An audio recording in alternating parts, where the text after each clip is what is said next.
An update now on that special report we aired last night involving controversial plans for a major resort expansion near the BWCA in Ely.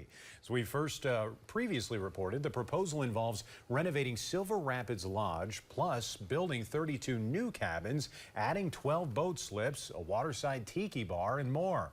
Opponents say that would bring in a volume of crowds and motorboats that don't belong in a lake bordering the Boundary Waters. A petition with hundreds of signatures called for an environmental review of the project. Tonight, the Lake County Board voted 4-1 to not pursue an environmental assessment. That means a final vote on whether to give developers the green light could come in the next couple of weeks.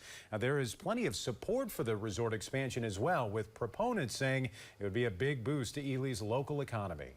Well,